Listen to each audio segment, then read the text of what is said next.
বিধানসভায় সমান নাগৰিক সংহিতা 2026 বিধেয়কখন গৃহীত কৰে।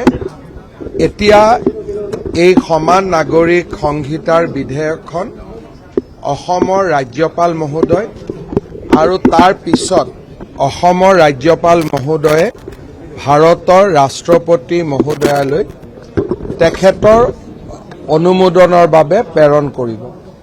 ভাৰতৰ ৰাষ্ট্ৰপতিৰ অনুমোদন পোৱাৰ লগে লগে সমান নাগৰিক সংহিতা অসমত বলবৎ হ'ব আৰু এই নাগৰিক সংহিতাৰ লগত জড়িত কেইবাখনো বিধি বা ৰুলছ আমাৰ কেবিনেটত অনুমোদন হ'ব লাগিব।